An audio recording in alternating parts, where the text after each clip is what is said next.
Figuras de cera.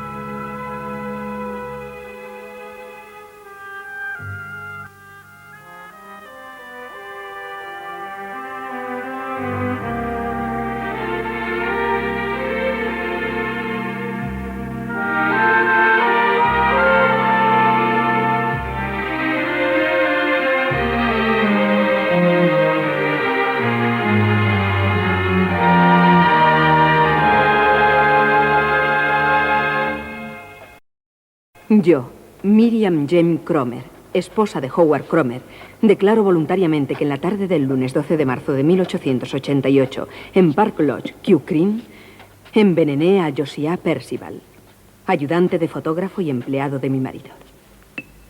Añadí cianuro potásico al vino de una licorera sabiendo que él habría de beberlo, envenenándose. Cometí deliberadamente esa acción, debido a que Josiah Percival me estaba sometiendo a un chantaje desde hacía varios meses.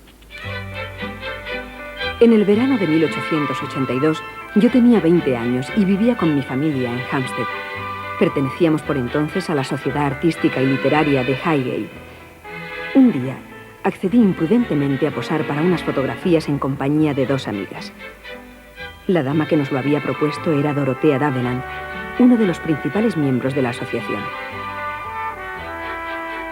Nos habían dicho que esas fotografías se usarían como modelo para un cuadro que había de exponerse en la Royal Academy, pero no era verdad. Se nos pidió que adoptáramos diversas posturas al estilo griego, para lo cual nos vistieron con livianas túnicas. 3 años después, en septiembre de 1885, me casé y me fui a vivir a Kew Green. Mi esposo, Cromer, era propietario de un afamado estudio fotográfico en Park Lodge, Kew Green. El señor Josiah Percival era su empleado. Un día, mientras estaba llenando las licoreras, se me acercó el señor Percival y me sorprendió diciéndome que tenía que hablar de un asunto conmigo. Me mostró una de las fotografías para las que había posado en Highgate 3 años antes. Una de aquellas figuras ligeras de ropa era yo, sin lugar a dudas. Había comprado la fotografía en una tienda de mala reputación de Holywell Street y pretendía vendérmela por 10 libras. Comprendí que tenía que pagarle. No podía contárselo a mi marido. Hube de ir a un prestamista y empeñar unas cuantas joyas. Al día siguiente pagué a Percival. Antes de entregarme la fotografía hizo unas cuantas observaciones insultantes. Había estado bebiendo el Madeira de mi marido. Cuando al fin me la entregó, la quemé. Sabía que era posible que tuviese en su poder otras fotografías, y mis temores se confirmaron un mes más tarde. Me dijo que pensaba comprar las placas originales de las que se habían impreso las copias y me pidió que le adelantara la suma de 150 libras. Me di cuenta de que estaría en sus manos todo el tiempo que quisiera. Teníamos un gran número de clientes distinguidos, los cuales se habrían escandalizado al saber que yo había posado para ese tipo de fotografías. Y así concebí un plan para administrar cianuro de potasio al señor Percival, de forma que su muerte se interpretara como suicidio. Continúe. El cianuro de potasio es un producto químico que se utiliza con frecuencia para el revelado de fotografías. El lunes 12 de marzo, mi marido fue a Brighton para asistir al congreso anual de la Asociación de Fotógrafos de la que era vicepresidente. Aquel día no teníamos citado a ningún cliente y solo Percival trabajaba en el estudio. Nuestro pedido semanal de vinos nos lo sirven los lunes. Apenas llegó aquel día, llevé las botellas al estudio y llené las licoreras. Poco después, Percival salió a comer.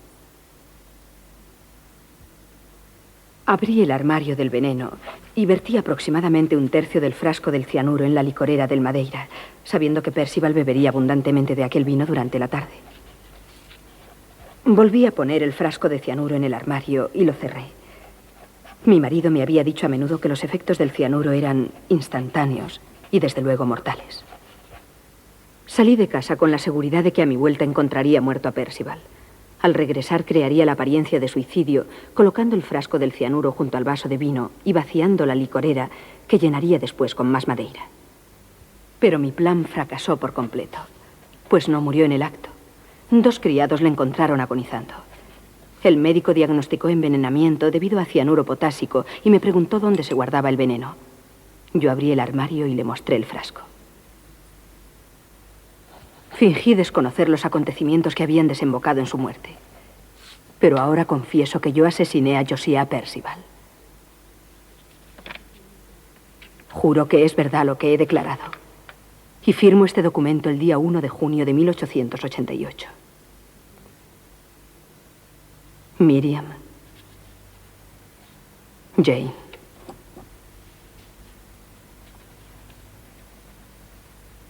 Cromer.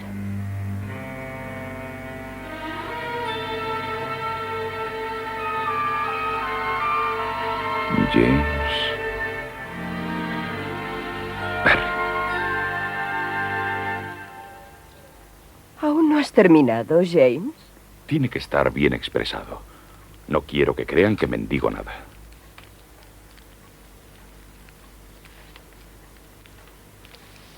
Escucha.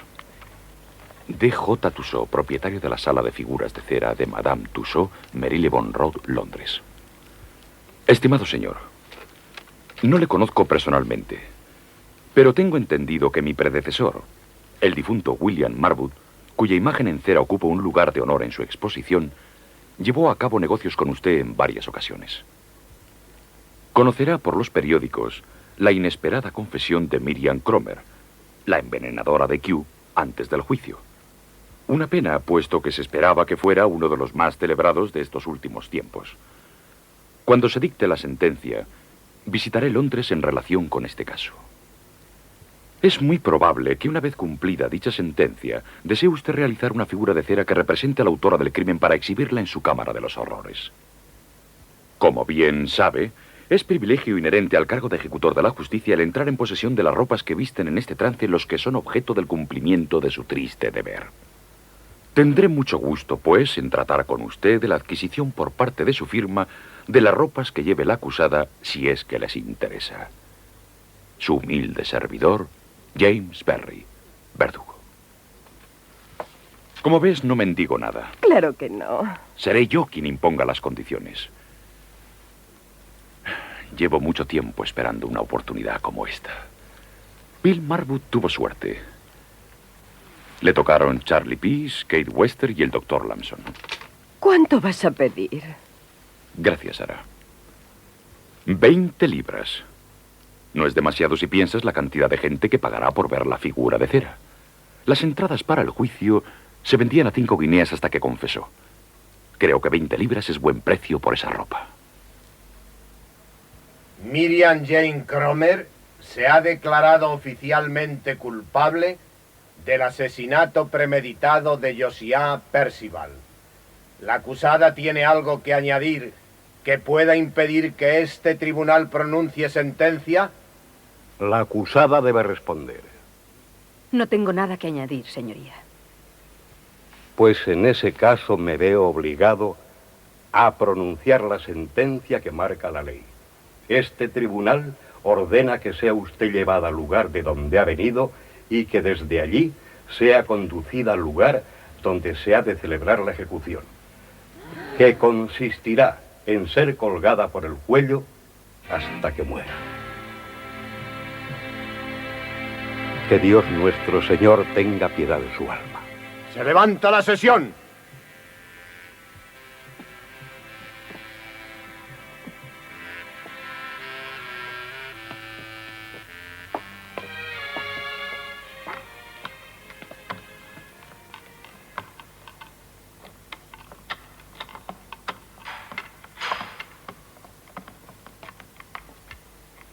Aquí es, ya hemos llegado. Me llamo Bell. Ahora nos verá con frecuencia a Hawkins y a mí. Empiece por elegir una bañera y llenarla de agua.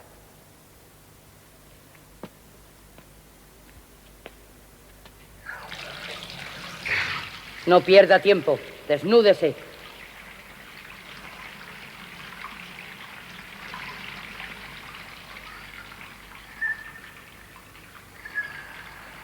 Vamos, dese prisa. Por un momento pensé que le daba vergüenza que la viéramos desnuda. Le aseguro que no tiene nada que no hayamos visto antes. Los viernes por la noche tenemos a 4 metidas en el baño. Y otras 4 esperan como Dios las trajo al mundo. Tratamiento exclusivo para presas como usted.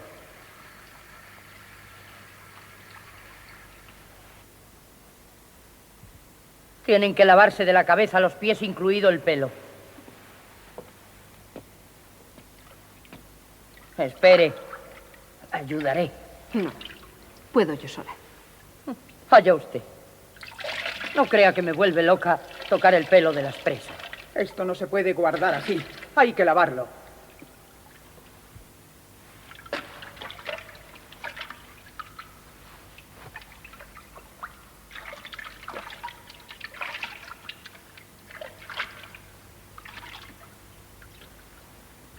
Tenía yo razón. Es igualita a todas las demás.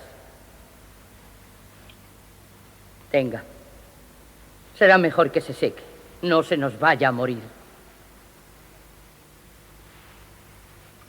Póngase este y siéntese en el cubículo. Tiene que verla el médico. Es el reglamento. Luego le darán su nuevo uniforme. ¿Y qué van a hacer con mi ropa? Cuidado. Cuando se dirija usted a una celadora, deberá llamarla señorita. Perdone, no lo sabía. ¿Se la enviarán a mi marido, señorita? No. Deberá ponérsela usted otra vez. Al final. Ya. ¿Y después qué? Olvídese ahora de esas cosas. Aunque si piensa que vamos a quedarnos, las equivoca. No se preocupe por su destino.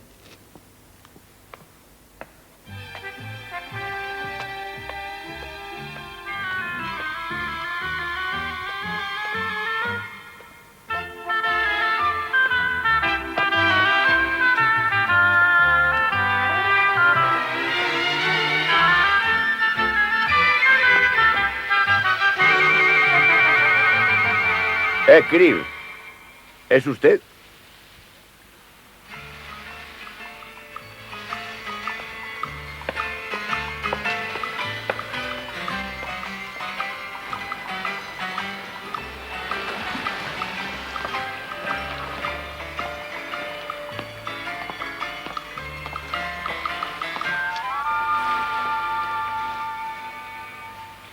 Inspector Jowett. Llevo buscándole desde ayer. ¿Por qué cuando se pelea con su mujer no deja dicho dónde puede localizársele? Eso hace la cosa mucho más interesante cuando vuelvo a casa. Tengo que hablar con usted. Entró de servicio a las 8. Lo sé perfectamente. Salga.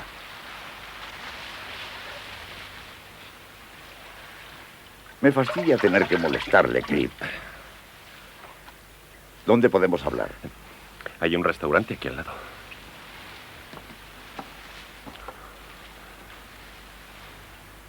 Se trata del caso de Miriam Jane Cromer. Una hermosa mujer, señor. Qué pena. Demasiado bonita para ser una envenenadora. Sí, sí. Bien, de eso quería hablarle.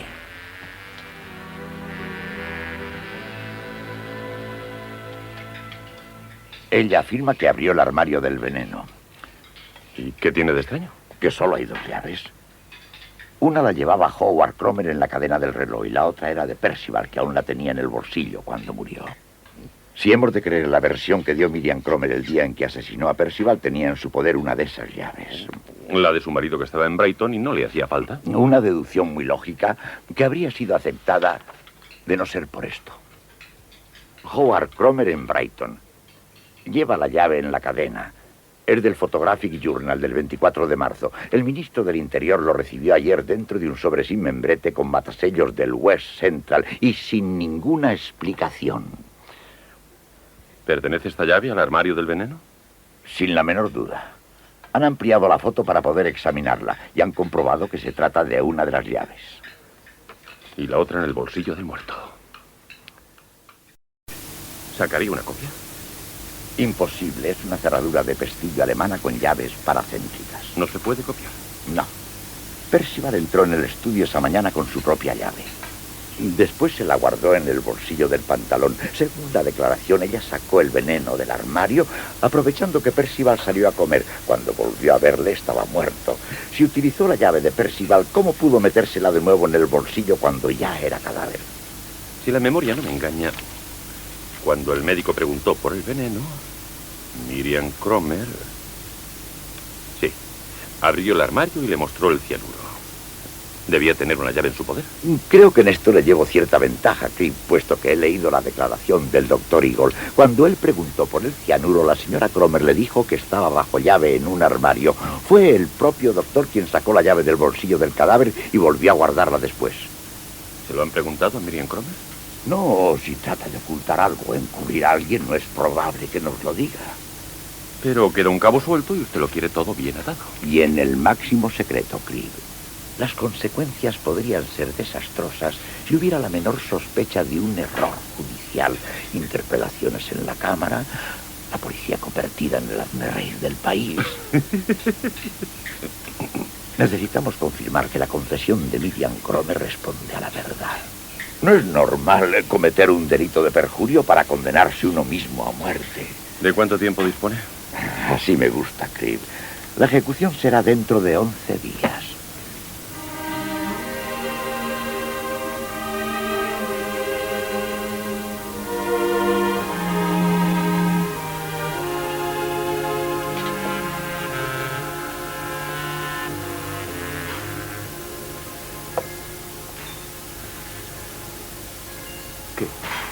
Nada. ¿Ni siquiera un desmayo? Nada. Tal vez no lo haya asimilado.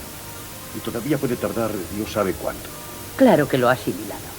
Pero carece de sentimientos. Es muy rara. ¿Seguro que está tranquila? Por completo. Había traído sales. No necesita sales. Aún no. Pero dele tiempo. Entonces podrá ver al director. Ya se lo he dicho. Está ahí. Sin decir una sola palabra. Sin ataques. Tan tranquila.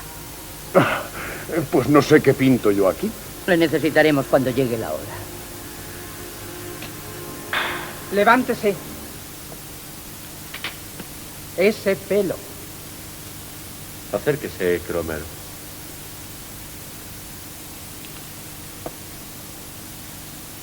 Acostumbro a dar tiempo suficiente a las reclusas en sus circunstancias para que se acostumbren antes de que las visite. Y siempre comienzo dejando bien claro que esta institución existe solamente porque la ley lo exige. Si Su Majestad confirma su sentencia, me veré obligado a entregarla al verdugo para que él la lleve a efecto. ¿Lo ha entendido?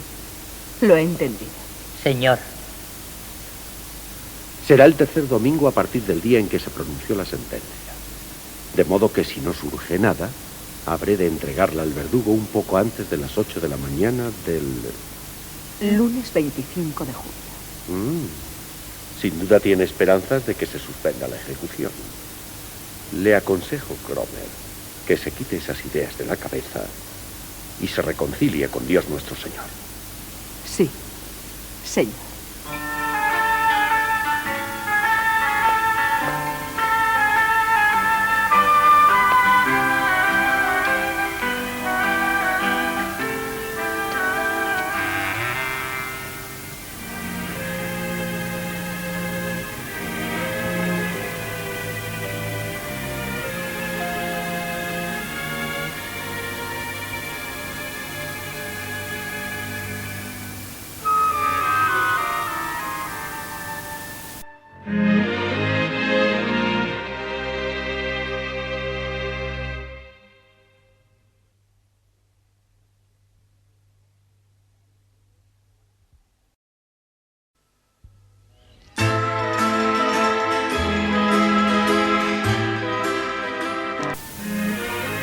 ¿Preparándose para la visita de la reina? Creep, vaya sorpresa. ¿Qué le trae por estos andurriales? Estoy trabajando para la sección de estadística. Necesitamos su ayuda. Me han pedido que investigue un delito y después lo deje reducido a los datos elementales. Conseguido esto, se convierte en estadística. Empezaré por un crimen. Y el trabajo que hizo usted del caso de Kew Green fue ejemplar en todos sus aspectos. Bueno, yo no me atrevería tanto, pero es muy amable por su parte. Un caso clásico. Ideal para mis propósitos. ¿Le importaría aclararme algunos puntos sobre cómo echó el guante a Miriam Cromer? Lo haré encantado, con tal de ayudar a la sección de estadística. Pero pase, ya es la hora del té.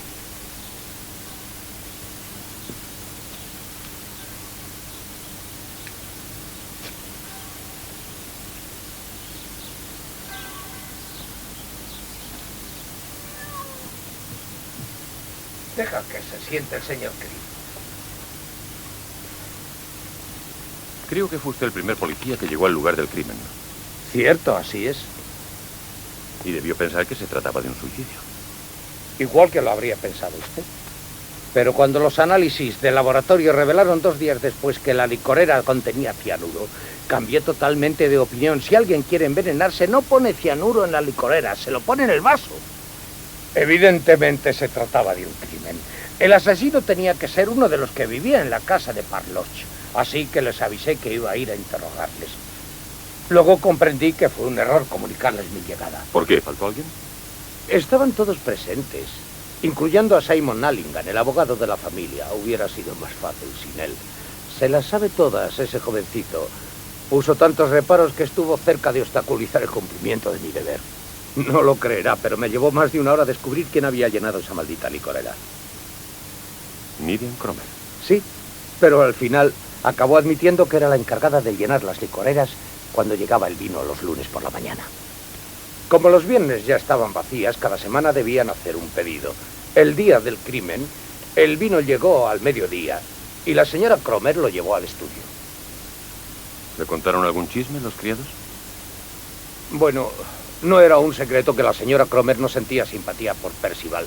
El ama de llaves declaró que en 4 ocasiones en que el señor Cromer estaba fuera, la señora Cromer y Percival tuvieron agarradas, como ella dice.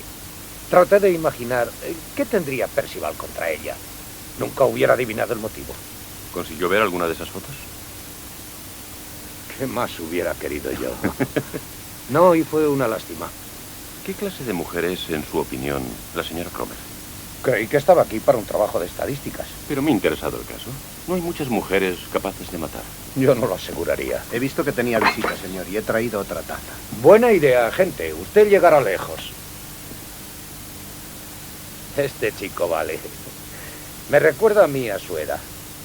Era más listo que el hambre. Debía serlo cuando inventé el enganche para la porra que dejaba las manos libres. Aquello me valió el primer ascenso. Sírvase azúcar, Cripp.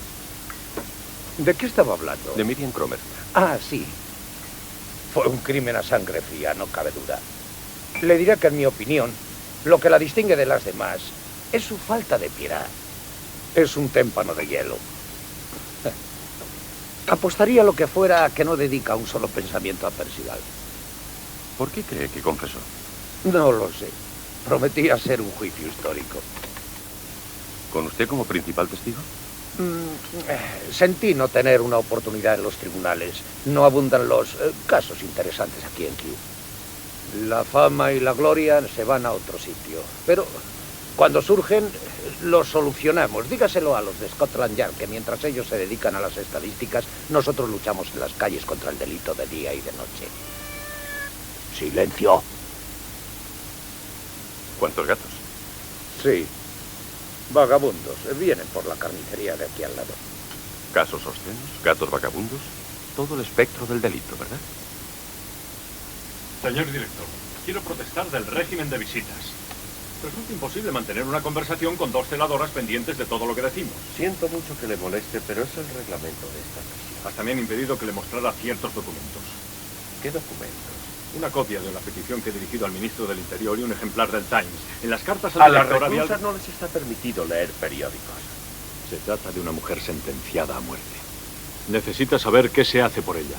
Más adelante mejorarán las condiciones de las visitas, señor Allingham, pero entre tanto... Tengo entendido que dejan la luz de la celda encendida Al toda la ingresar, noche. lo primero que se les aconseja es que se cubran los ojos con un pañuelo cuando deseen dormir. Créame, señor Allingham, no tengo el menor deseo de añadir sufrimientos innecesarios, pero las normas son muy estrictas. Si consigue persuadirla de que hable con el capellán, le hará usted un gran favor. Pero eso equivaldría a decirle que abandonase toda esperanza. Al contrario, le ofrecería a usted una esperanza de redención. Lo que esperamos es que se suspenda la sentencia. En ese caso no le está haciendo ningún bien. No se atreverán. No la colgarán de la horca. No tengo ninguna indicación de lo contrario, señor Allingham.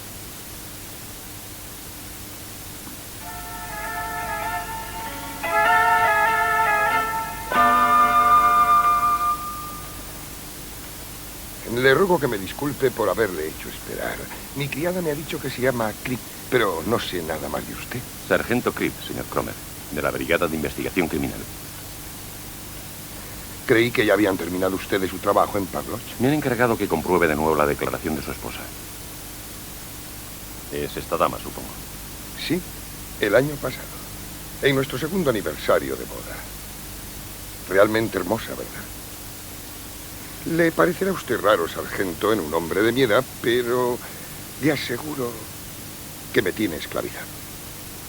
Mirarla constituye mi mayor felicidad. Tendrá que perdonarme si hablo de ella sin parar. Eso es precisamente lo que busco. Ajá, por favor, siéntese. Mire esto.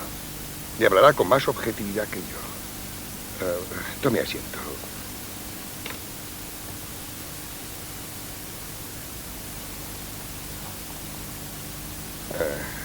Miriam, con su familia. Vinieron aquí una tarde de abril de 1885 para posar en grupo. Fue la primera vez que la vi. Debe ser usted muy famoso. Oh, habían reproducido trabajos míos en Tatler.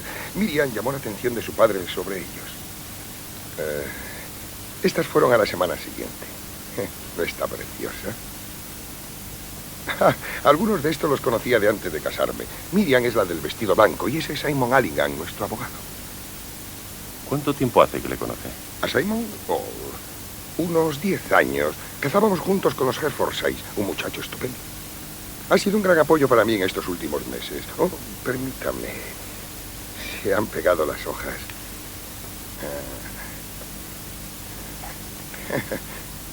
Ya está. No ha sido nada. Una gota de pegamento. Nuestra boda. Miriam se queja de que esta es la única foto en que aparezco yo. Le dije a Percival que la hiciera. Nos casamos en septiembre del 85.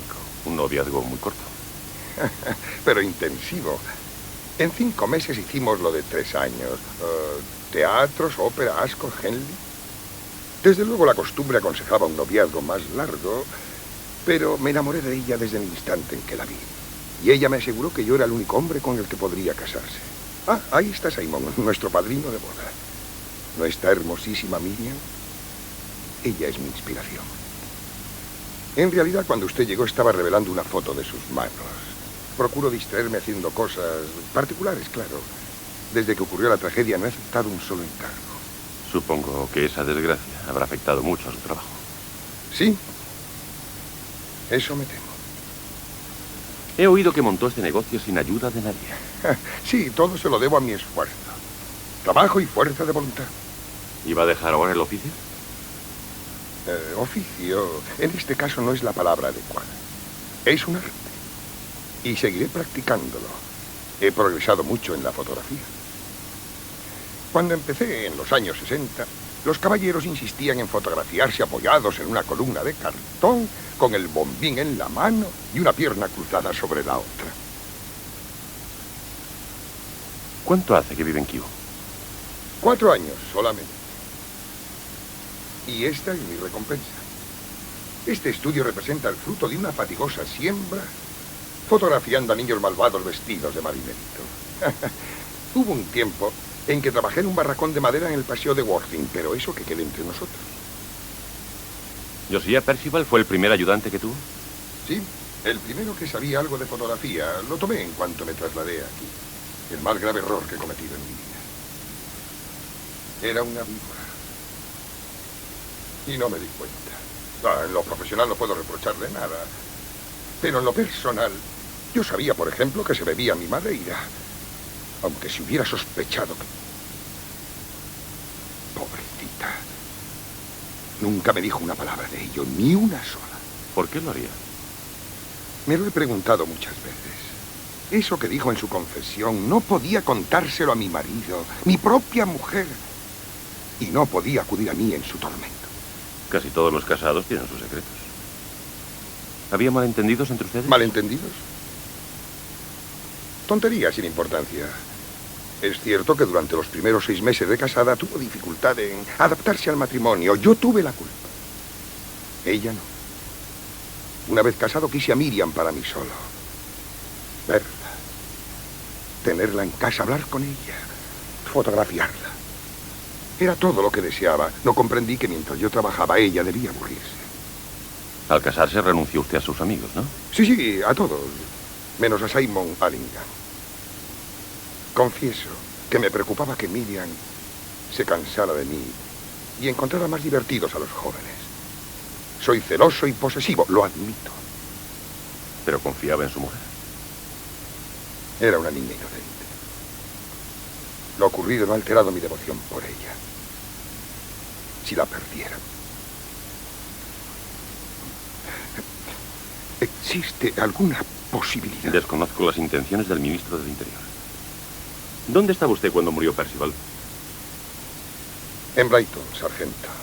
La Asociación de Fotógrafos celebraba su reunión anual. Yo soy el vicepresidente. ¿A qué hora salió de casa? No sé, no recuerdo, pero era temprano. ¿Quería tomar algún tren en concreto? No, ninguno en particular. ¿A qué hora empezó la reunión? A las 11, sargento.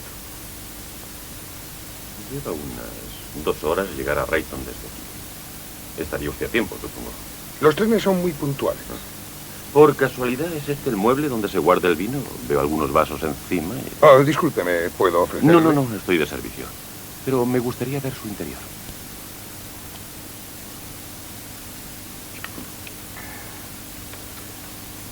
La licorera que contiene el veneno sigue aún en manos de la policía.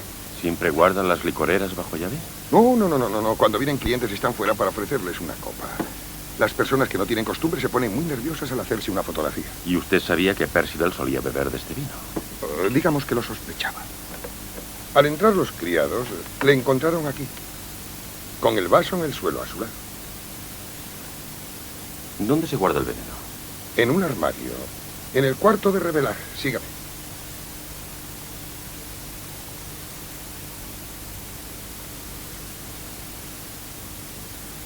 ¿Me permite mirar? El cianuro se lo ha llevado la policía. ¿Aún así me permite? Es una buena idea la de llevar la llave en la cadena del reloj. Así no hay peligro de perderla. Más que un armario, parece una caja fuerte. Y por favor.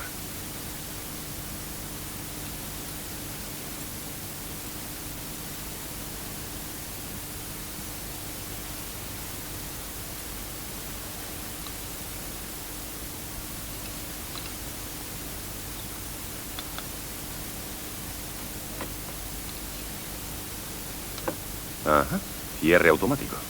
Una cosa puedo asegurarle. No hubo negligencia alguna en esta tragedia. Todos sabíamos los efectos fatales que produce el cianuro. Solo hay 2 llaves que abran este armario, la suya y la de Percival, ¿no? Sí. Precisamente el día en que le asesinaron, usted estaba en Brighton. ¿Dónde dejó la llave? Gracias, señor. Gracias. Cuando Percival murió, no me separé de esta llave en todo el día. ¿Por qué? ¿Eso les plantea algún problema, sargento? No, ninguno que yo sepa. Quisiera que me prestara una cosa si no tiene inconveniente. Una fotografía de su esposa. Oh, con mucho gusto. Aquí no faltan fotos de Miriam. Estupendo. Le diré cuál. Esta. La que estaba mirando cuando usted entró. Si tuviera una copia en tamaño de bolsillo. Sara, Tussaud me ha contestado. ¿De Madame Tussaud? Para hablarte de esa ropa, ¿no? No, de mí. Consideraríamos un privilegio que nos permitiera usted añadir su figura a las que se exhiben actualmente en nuestro museo. ¿Quieren que...? Eso es. Reproducir mi figura entera. ¿Y colocarte entre esos criminales? No es nada malo estar entre personajes famosos en un museo. Es un honor. Creemos que sería de enorme interés para los visitantes. ¿Lo dice aquí? ¿Cuándo quieren verte? Aprovecharé cuando vaya a Londres para lo de Miriam Cromer. ¿Y cuánto tardarán? No lo sé, no lo dicen. Antes supongo que querrán hacerme unas fotos. Tendré que ir a un estudio. Yo también quiero alguna. Hace mucho que vengo diciéndote que deberías hacerte una fotografía. Nunca he tenido una tuya como Dios manda. Te traeré una cuando vaya a Londres. Ponte el traje que llevas a la iglesia. Sí, tienes razón, me lo pondré. Preferiría que estuviera ahí una foto tuya en lugar de esa gentuza. Oh, esa gente ha hecho historia, mujer. Y yo los he colgado. Arriba, Cromer. Tiene que ver al director. A las 9 en punto. ¿Sabe usted qué quiere? No tengo ni idea. Levántese.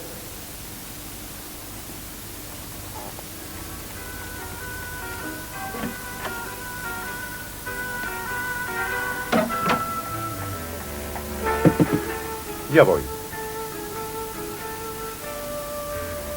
Diga. ¿Es aquí la Asociación de Fotógrafos? Sí. Excelente. ¿Quién es usted? Wallis, señor. El secretario. Bien. Deseo ver las actas de la reunión anual celebrada en Brighton este año. No creo que pueda verlas, señor. Enséñemelas. Me temo que es imposible esta mañana. ¿Imposible? ¿Imposible que un socio consulte las actas de la reunión anual? ¿No conoce los estatutos?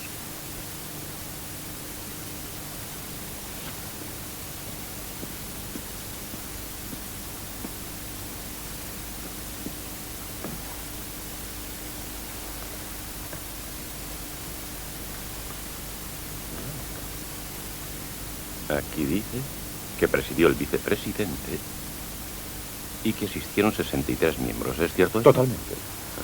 El señor Cromer presidió la reunión. ¿No es así? ¿El señor Cromer, señor? El señor Cromer es el vicepresidente, ¿no? Sí, desde luego. Pero al dar comienzo la reunión general anual, era el doctor Dartington Fisher quien la presidía. El señor Cromer es el nuevo vicepresidente y el nuevo comité fue elegido a última hora de la tarde. Entiendo. Aquí hay algo raro. El tesorero fue elegido por 47 votos contra 31. ¿Quiere hacer la cuenta por mí, Wallis? 47 más 31 suman más de 63, ¿no? Y sin embargo consta que asistieron 63. 63 cuando se abrió la reunión, pero algunos llegaron tarde, señor. ¿Recuerda quiénes? No, lo siento mucho. Aunque recuerdo que algunos escribieron al secretario advirtiéndole que no iban a estar presentes. ¿Me permite?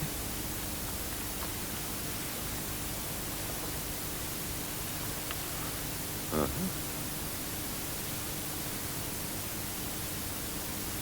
Esto no lo necesita.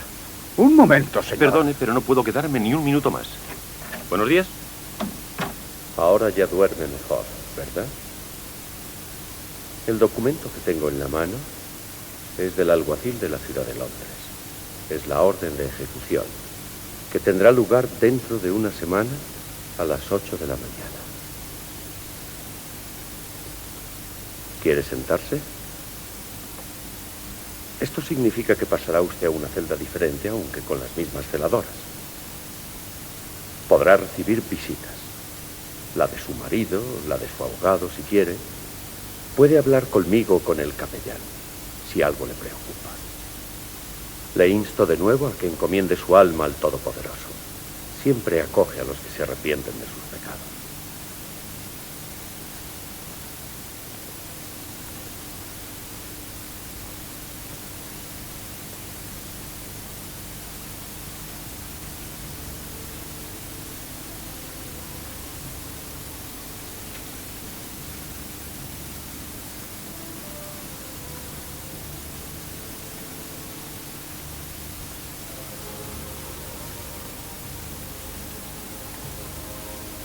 Por aquí, Excelencia.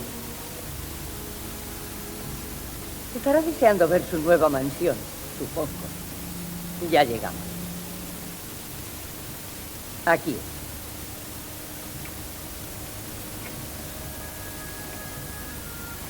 Única y exclusivamente para usted. Es más grande que la otra celda. A la fuerza, ahora seremos 3 más las visitas. Seguiremos vigilándola por turno. De 2 en 2, día y noche. Nada cambiará en la celda de CC. ¿CC? ¿Qué significa? ¿Juega usted a las cartas, Cromer? Podemos jugar con usted. Bell y yo conocemos todos los juegos de 3 jugadores que existen. Nab, póker, rummy, tresillo. Es el mejor modo de pasar el tiempo. No, gracias. No ha contestado a mi pregunta, señorita. Ya que se empeña, le diré que es como llamamos a esta celda. C de celda, ¿se da cuenta? Y la otra C por lo de las cartas, ¿no? Pero como al parecer eso no le gusta, ¿Qué me dije de una partida de dados en su lugar? Así la llamaríamos la celda CD. También tendría gracia, ¿eh?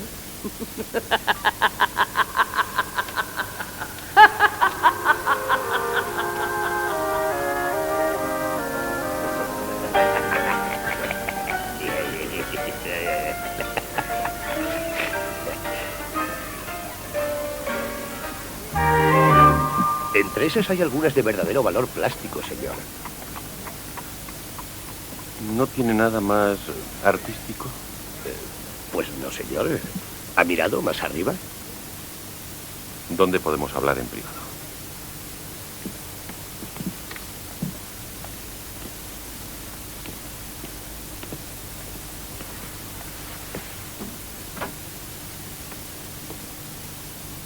¿Policía?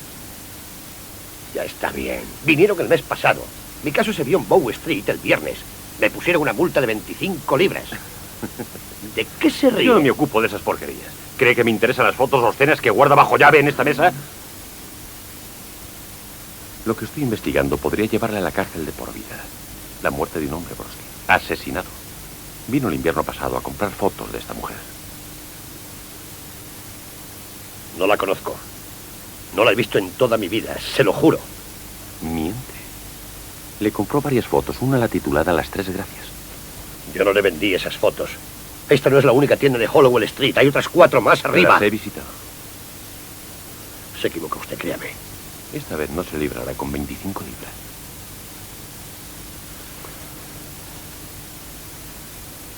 Nunca he visto a esta señora.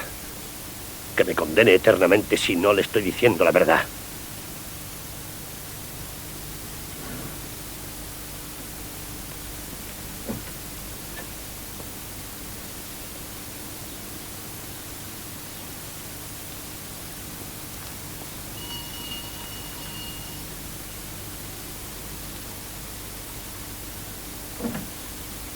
¿Qué desea? ¿La sociedad artística y literaria? No, señor.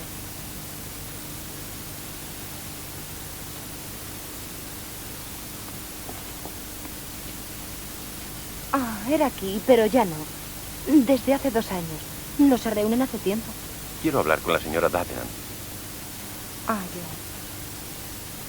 Pues, como es viernes, estará en el pensionado que hay al final de la calle. Va allí a examinar las cabezas de los niños. Higiene pública lo llama. Entiendo.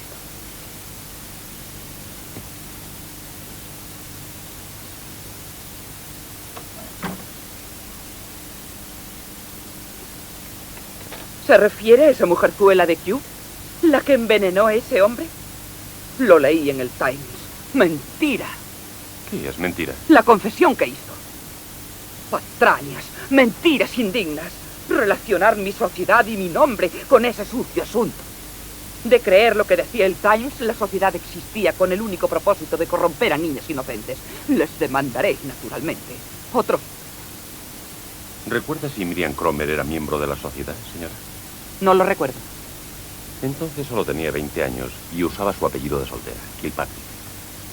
Quizá esta foto le refresque la memoria. Mi memoria no necesita que la refresque. Otra. En su confesión se refirió a 2 amigas. ¿Recuerda 3 jóvenes de esa edad, más o menos? El primer año la sociedad contaba con más de 80 socios. Otro. ¿Y cuándo se fundó la sociedad? En abril del 81, el mes en que murió el pobre Disraeli. Ese sí que fue un buen primer ministro. Era todo un caballero, un estadista sin igual, y además escribía. Otro. Según informes fidedignos, la sociedad existió gracias exclusivamente a su inspiración y a su actividad infatigable. Siempre he tratado de emplear mi tiempo en algo útil. Si viera la lista de socios, se daría cuenta de la fama que gozó la sociedad. Otro. No conservará esa lista, ¿verdad? La destruí. Cuando la sociedad se disolvió, quemé hasta el último papel. Todo. Estaba terriblemente enojada en aquel momento. Ciertas personas me habían acusado de utilizarla en mi propio beneficio. Naturalmente dimití de mi cargo. Y Highgate se privó de la cultura por culpa de un grupito de envidiosos incompetentes. Señor director. Diga. Este niño tiene algo. Que se lo vea el médico. Sí, señora. Enseguida. Qué pena que una sociedad así tuviera que desaparecer de la noche a la mañana. Además de los recuerdos, ¿queda algo que demuestre su existencia? Nada de nada. Usted perdone, señora de Benán, pero si este caballero busca pruebas de la existencia de la sociedad, tengo una en mi despacho. Como usted recordará, yo fui durante 3 años un socio muy leal.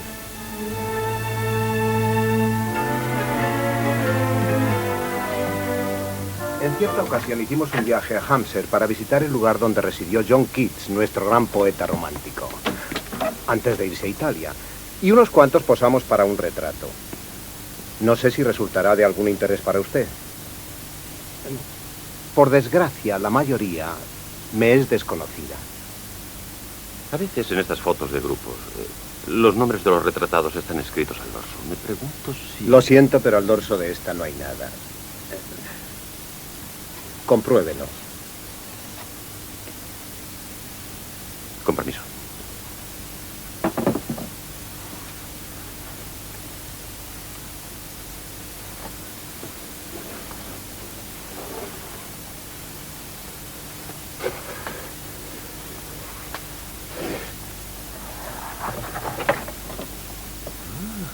Mire lo que hay aquí.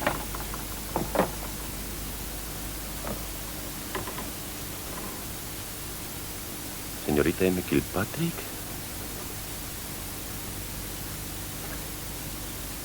Judy Honeycutt. Señorita C. Piper. Señor G. Swanson y señor S. Allingham.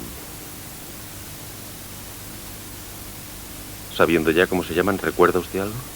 Absolutamente nada. Hace ya 6 años de eso. Ah. ¿Ese volumen no será por casualidad la guía de correos?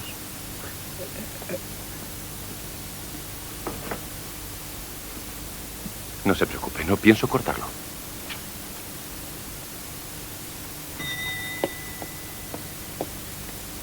¿En qué puedo servir? ¿El señor Honeycutt? No, señor. El señor Honeycutt me vendió el negocio a mí. Ah. ¿Cuándo fue? Exactamente en septiembre del 84. ¿Podría usted facilitarme la dirección actual de la familia Honeycutt? Cuánto lo siento. Solo quedaba el viejo, ¿sabe? Y perdió las ganas de trabajar cuando se fue su hija. ¿Se fue? ¿Juni Honeycutt? ¿A dónde? A reunirse con el creador. Falleció, señor. Una tragedia. Solo tenía 21 años y era una joven preciosa. ¿Sabe cómo murió? Sí, señor. Vino con todo detalle en el Express. Se suicidó en el sitio donde trabajaba, en casa de un fotógrafo en Western Lake. Se envenenó con cianuro de potasio. Cianuro de potasio.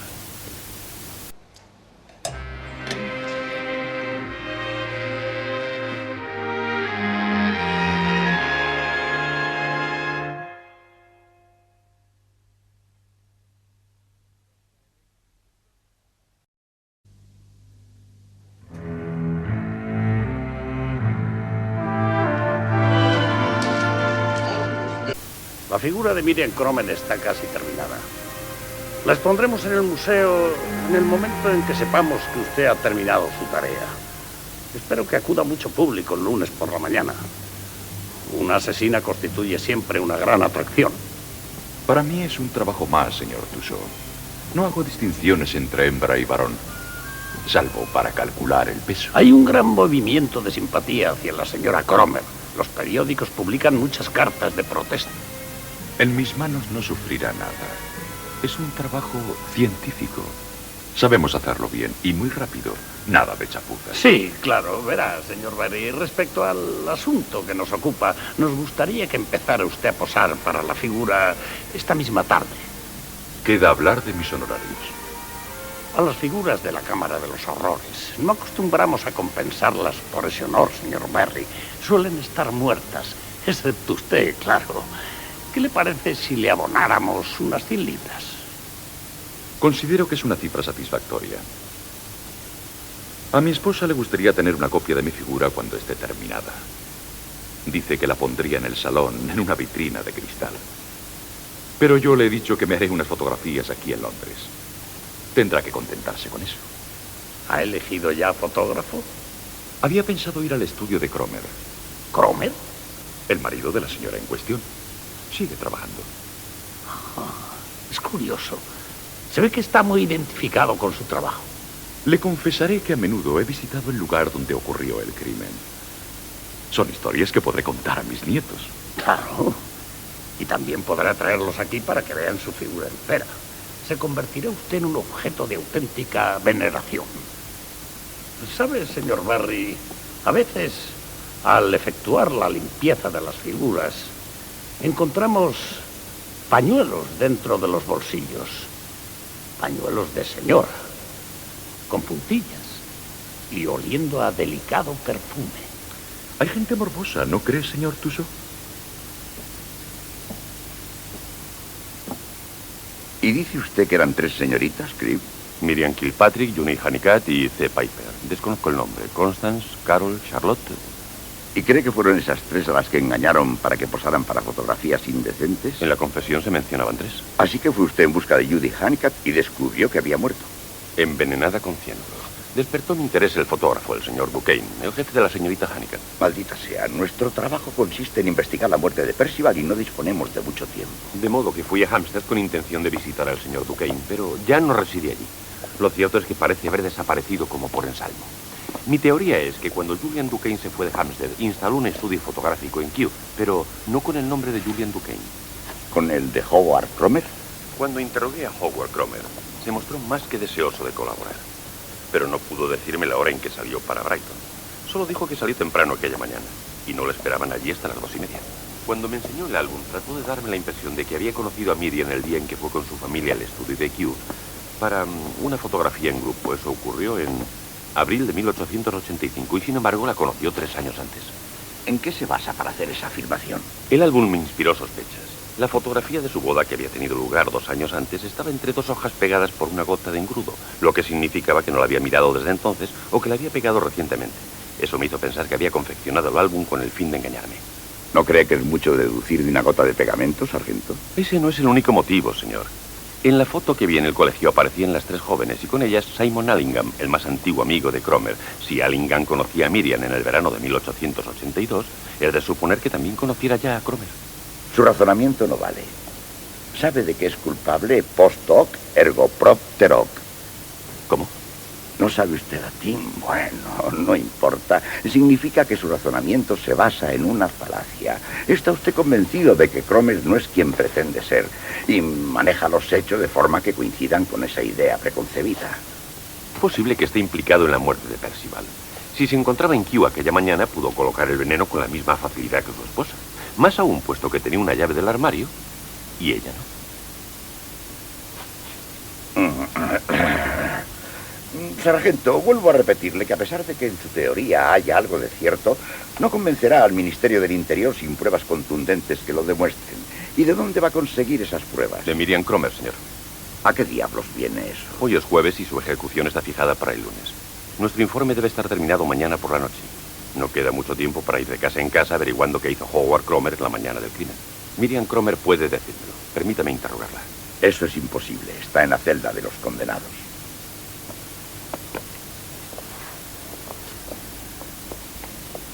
Perdone, pero ¿por qué es imposible? Porque no lo consentirían.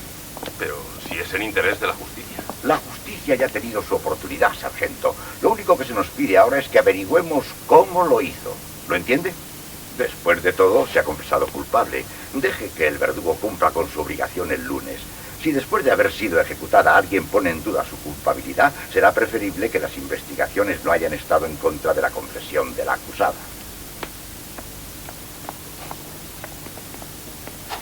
Maldita sea, Cribb. ¿Es que no lo entiende usted? Limítese a averiguar cómo lo hizo. Solo eso.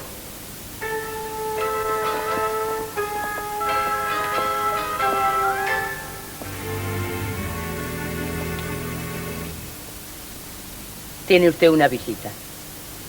Métase el pelo bajo la cofia. Es su marido.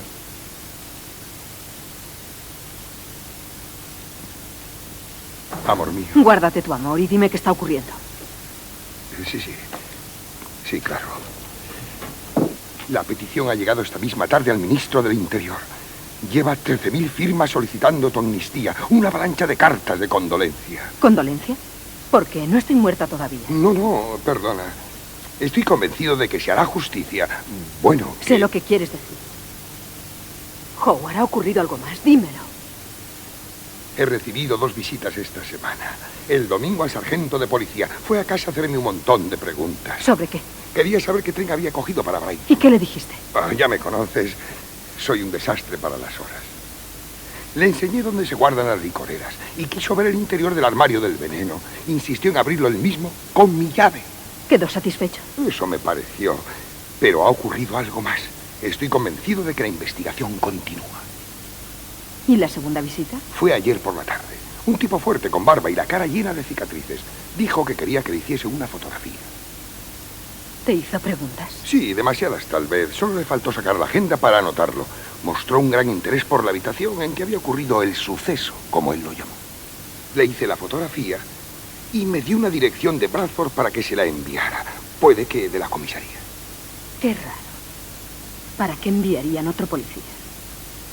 ¿Has hablado con Simon? Sí. Dile que venga a verme mañana por la mañana. Ah, Howard. No quiero volver a verte nunca. ¿Has entendido?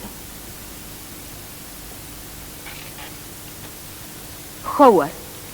¿Qué? Muchas gracias.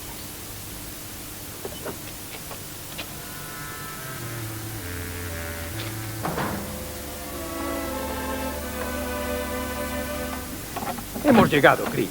Aquí encontrará todas las fotografías confiscadas por mi brigada y la de mi predecesor a lo largo de los últimos 15 años.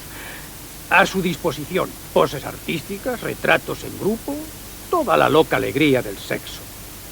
Oiga, Moser, ¿no podría usted echarme una mano con todo esto? No tengo mucho tiempo. He accedido a dejarle entrar aquí, Creed, aunque para ello haya tenido que abandonar mis principios éticos, y ahora me pide que le ayude a encontrar algo entre 10.000 fotografías, cuando no tengo ni idea de lo que busca. A esta mujer y a otras 2. ¿Y no sería más fácil si me dijese su nombre? Miriam Cromen. ¿La envenenadora de Q? La misma. Entonces no se moleste en buscarla y ahórrese el trabajo. No es de las que aparecen en estas fotos. ¿Sabe que empiezo a creer que tiene usted razón, inspector? ¿No me ha dicho que busca a 2 más? ¿Le suenan de algo estas caras? A ver... Solamente la de la actriz. ¿Qué actriz? ¿Cómo se llama? Lottie Piper. Trabaja en el espectáculo del Royal. Charlotte Piper. Lottie Piper. Claro que es ella. Desde luego. Moser, es usted fantástico. Aquí aprende uno a recordar caras. Y otras cosas.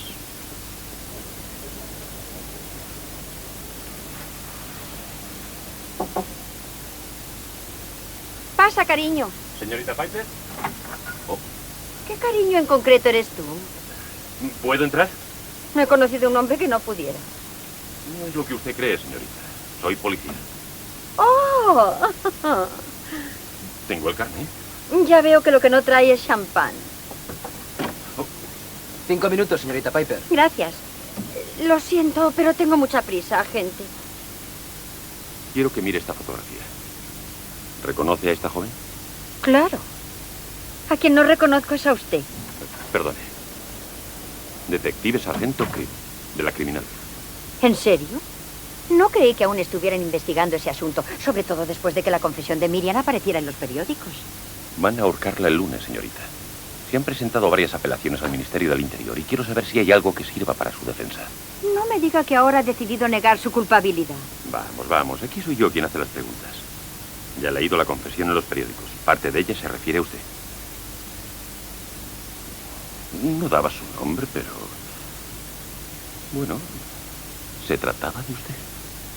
Venga, sargento, no sea tímido. Pregunte si me desnudé para posar para una fotografía.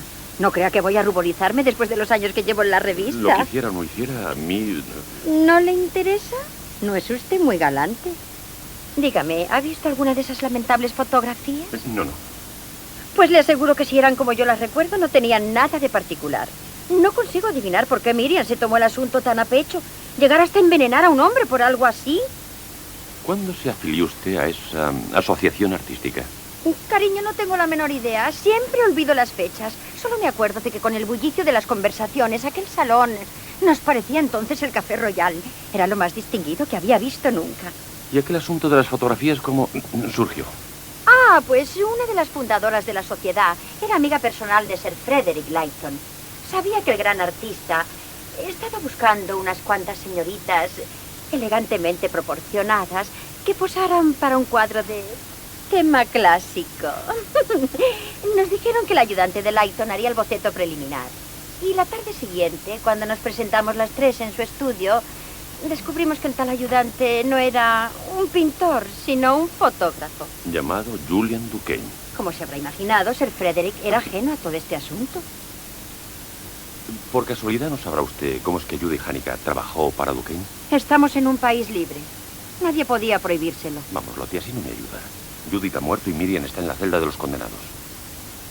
Solo usted puede aclararme por qué esas fotografías consiguieron que una de ustedes trabajara para él y se casara con la otra. Les hizo chantaje, ¿verdad? ¿Pero qué dice? Sargento, es usted delicioso. Necesita que le dé unas cuantas lecciones de psicología femenina. Nos pagaron una guinea y nos fuimos riendo todo el camino. Éramos mujeres modernas, sargento. Y se trataba de poses clásicas. Me alegré al ver que el cuadro no se exponía en la Royal Academy. Y no se me ocurrió que pudieran usar las fotos para otra cosa. Teníamos mucho interés en saber qué impresión habían causado nuestros cuerpos en Julian Duquesne. Las tres nos imaginábamos que cada una le había seducido con sus encantos. ¿Volvieron? ¿Hubo más sesiones? Le perseguimos como locas. El pobre estaba desesperado. Trató de resolver el problema presentándonos a sus amigos. Casi lo consiguió. Simon se enamoró de Miriam. ¿Simon Allington? Sí, pero Julian se le había metido a ella en la cabeza. Éramos las tres gracias en la mañana del juicio de Paris, sargento. Y las tres dispuestas a ganar. Solo queda un minuto, señorita Piper. Gracias. Y cuando después Judith empezó a trabajar como ayudante de Julian, Miriam se quedó en casa lamentándose, llorando. No, sargento. Si conociera a Miriam sabría que tiene más empuje que eso. Y piensa más. Así que mientras Judy se quedaba en el cuarto oscuro, Miriam y Julian se iban por ahí con la cámara y el cesto de la merienda. Exacto. Y la pobre Judy se eclipsó. Empezó a eclipsarse, pero no lo hizo. Al poco tiempo me la encontré en la calle Hampstead High. Iba toda acalorada por la excitación. Me dijo que Julian y ella se habían prometido para casarse. No. Iba loca de alegría y pensaba contárselo a Miriam aquella noche. Judith estaba segura de que Miriam se alegraría mucho. Yo le dije que se pondría hecha una fiera, que era de las que no renuncian jamás. Judith, riendo, me dijo que no tenía miedo a perderle, que Julian no veía en Miriam una persona, sino una cara. Una cara para fotografiar, no para besar. Le dije que tal vez Julian viera a todas las mujeres con el ojo de un fotógrafo. Soltó otra carcajada y dijo que podía asegurar lo contrario, que en su cuerpo llevaba la prueba. ¿Un hijo? Dígame una cosa, Lottie. ¿Cómo explica usted la muerte de Judith? Sargento, no conozco la respuesta. Diga, ¿cree posible que se suicidara? Desde que leí en el periódico lo ocurrido en Kew, no. Creo que la asesinaron. Miriam. No se acerque mucho. ¿Cómo estás? Impaciente por saber lo Cariño, Howard ha desaparecido. La policía quiere interrogarle. Se ha ido de casa. Creen que ha salido de Inglaterra. ¿Le están buscando? Sí. Y eso significa que quieren acusarle de algo. Entonces ya falta poco, Simon. Sí. Se acerca el final. Cromer ha huido, señor. Parece que ha abandonado el país. ¿Y cómo ha podido hacer una cosa así? Han ocurrido muchas cosas que yo ignoro. Y tengo derecho a que mi informe sea asignado a otro oficial para este caso. ¿A qué otro oficial? He tratado a Cromer con pies de plomo, pero alguien más fue a verle y le ha asustado. Quizá en estos momentos ya está en Francia. ¿A quién ha enviado usted a investigar el caso? A nadie más. No he enviado a ningún otro. Entonces, ¿quién le ha asustado?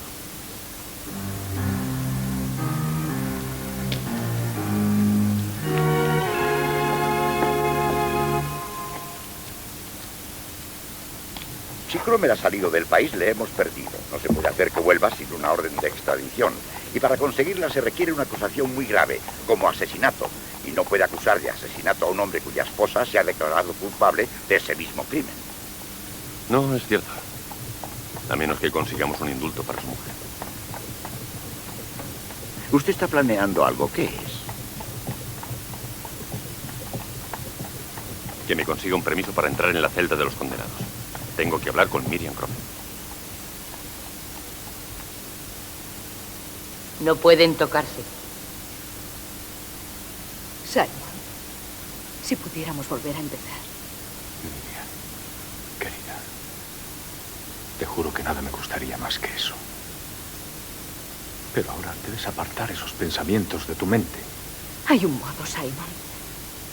No te pido que digas algo que no sea verdad. Solo te pido que guardes silencio si llega el momento. Lo harías por mí. Si Howard hubiera sido conmigo tan sincero como cariñoso. No comprendo. Hasta que nos casamos me ocultó la verdad acerca de Judith Honeycutt. ¿Judith? Pero hubo una encuesta. Tú conocías la tragedia como todos. Simon, yo sé la causa de la muerte de Judith. ¿Qué dices? Él me lo confesó todo en nuestra noche de bodas. Me dijo que era el responsable del estado en que se encontraba cuando murió. Iba a provocar un escándalo si no se casaba con ella, y en su angustia pensó que solo había un modo de librarse de ella, y era quitándola de en medio. Miriam, por Dios, eso no puede ser cierto. Yo no sabía nada, nada. Decida lo que decida la justicia en este caso. Él es el culpable. Judith tuvo una terrible agonía. Quería contártelo. Si encuentran a Howard, le detendrán. Pero para dar la orden de búsqueda y captura tendrán que indultarte a ti antes. A menos que pueda demostrar su inocencia, Howard será juzgado. Pero si no pudiera demostrarla, Simon, yo quedaría libre. En todo el sentido de la palabra.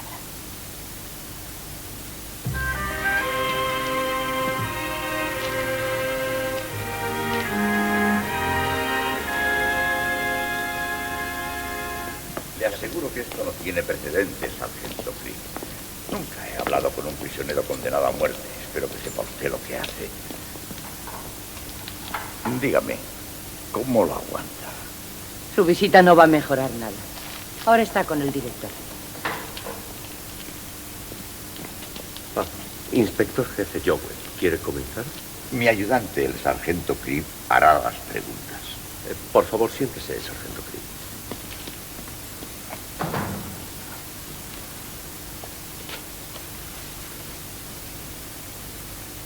Usted no me conoce, señora. Me encargaron que comprobara su declaración. Quisiera hablar de ella, si no le importa. En primer lugar, si sostiene todo lo que se dice en este documento.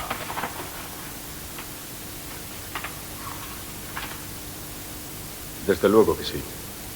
Se trata de un affidavit jurado ante un magistrado. Le aconsejo que no trate de acusar de perjurio a mi cliente, sargento. No, descuide. Pero han aparecido algunos detalles desde que se la condenó, a los que no hallamos explicación. Debe ser por error nuestro. Tiene que serlo. ¿Está dispuesta a contestar a mis preguntas, señora? No le tenderé una trampa. No acostumbro a hacerlo. Iré derecho al grano. Después de dictar sentencia, el ministro del Interior recibió un sobre con una fotografía de prensa dentro, en la que se veía a su marido en Brighton el día en que mataron a Percival. Un círculo de color rojo señalaba la llave que su marido lleva en la cadena del reloj, identificada en posteriores averiguaciones como la llave que abre el armario del veneno. Este es nuestro primer problema. ¿Cómo pudo usted abrir ese armario si una llave la tenía su marido y la otra estaba en el bolsillo de la víctima? Mi cliente no quiere añadir nada a la declaración que hizo voluntariamente. Como es natural, tuve que comprobar los movimientos de su marido durante el lunes 12 de marzo y descubrí que aquella mañana no estuvo en Brighton como suponíamos. En realidad no se le esperaba allí antes de las 2:30. De modo que pudo poner el veneno en el vino. Eso es absurdo. Ustedes no tienen pruebas de que el señor Cromer envenenara a su ayudante. Y además, ¿qué motivo tenía para haberlo hecho? El mismo que adujo la señora Cromer en su confesión. Le estaba haciendo chantaje. Estaba en juego su reputación y, por tanto, la de su marido. El hombre que les hizo esas fotografías a usted y a sus dos amigas respondía el nombre de Julian Duquesne.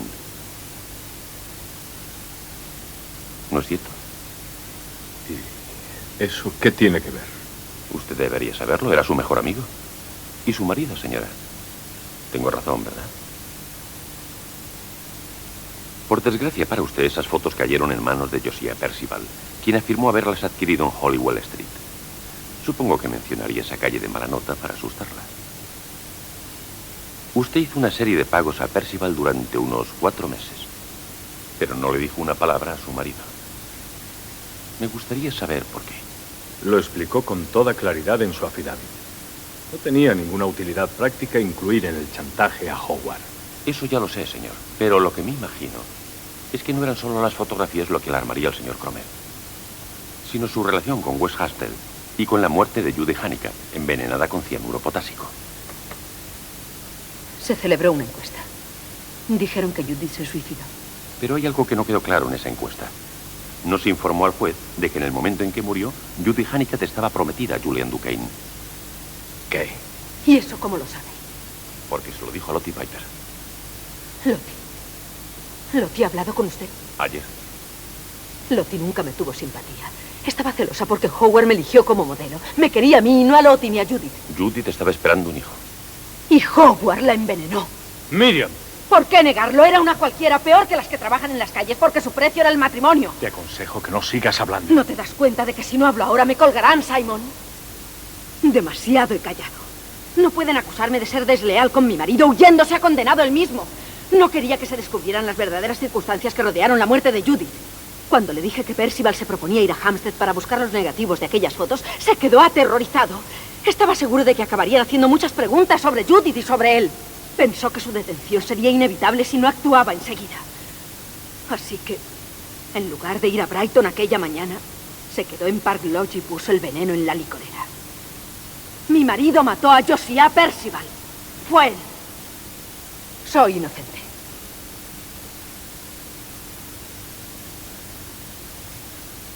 Señor. Él lo hizo, Simon. Díselo. Díselo. Querida, aunque quisiera, no puedo. Simon, hazlo por mí. Por los dos. ¡Suélteme! ¡Es que no vas a salvarme! La mañana del 12 de marzo, Howard Cromer estuvo conmigo en mi bufete. Fue a consultarme sobre el chantaje de que era objeto su esposa. Miriam se lo había contado ese fin de semana. Mi ayudante se lo confirmará. No, no es cierto. Todo lo han preparado entre ellos dos. No se dan cuenta. Me hicieron confesar para que Howard escapara. Prometieron que me indultarían. ¡Lo prometieron! Eso sí lo creo. Usted esperaba el indulto. Pero debió hacer caso al señor Allingham y no seguir hablando. Que nosotros sacáramos las conclusiones. Él no nos habría dicho que su marido tenía una coartada hasta que la hubieran indultado. Pero usted le ha obligado a hablar al acusar a su marido de asesinato. Ha querido sacar demasiadas ventajas, un indulto para usted y una sentencia condenatoria para su marido. Y no hay base suficiente para acusar de nada al señor Cromer. El señor Allingham lo sabe. Su plan consistía en suscitar en nosotros dudas bastantes como para solicitar su indulto. ¿Y cómo cogí el veneno si no tenía llave? ¿Utilizando la de Percival?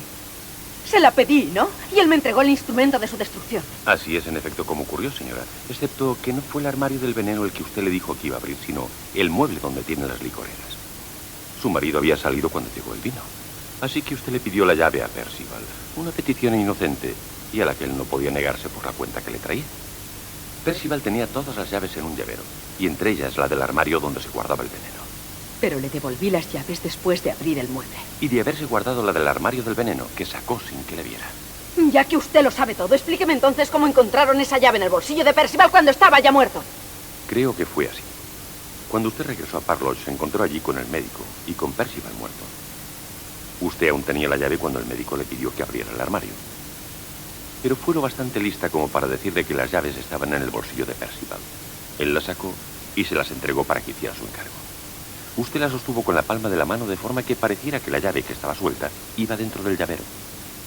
Mientras el doctor examinaba los frascos del veneno, usted volvió a colocar la llave con las otras. El doctor a continuación las metió en el bolsillo del muerto. Y allí las encontró la policía cuando llegó. No digo que usted actuara premeditadamente para culpar a su marido. En aquel momento solo trataba de dar al crimen la apariencia de suicidio. Pero luego, cuando su idea fracasó, puso en marcha otro plan. Se jugaba el todo por el todo. Si triunfaba su estrategia y la indultaban, luego no podríamos acusarla de perjurio basándonos en su propia confesión. Porque era totalmente cierta. Gracias, señora, por escucharme. Déjenme.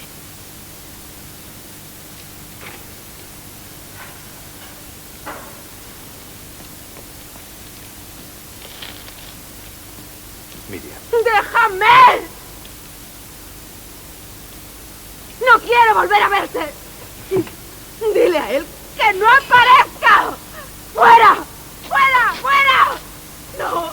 ¡No! ¡No! ¡No! Miriam necesitaba algo muy espectacular que la salvara del cadalso. Allingham y Cromer debieron idear el plan.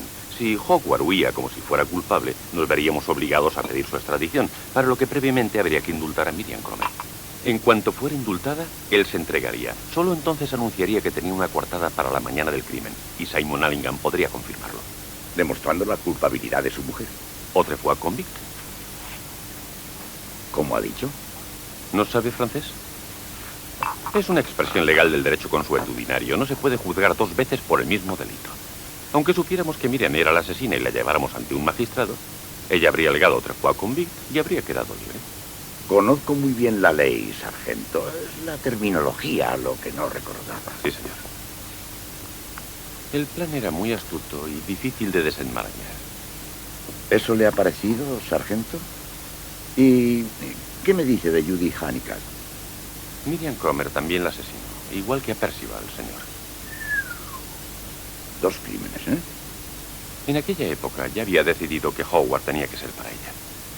Sargento, le felicito. Hemos jugado nuestras cartas y hemos ganado la partida. Dígame, ¿llegó a pensar que pudiera ser inocente? Siempre estoy dispuesto a dar a las mujeres bonitas el beneficio de la duda.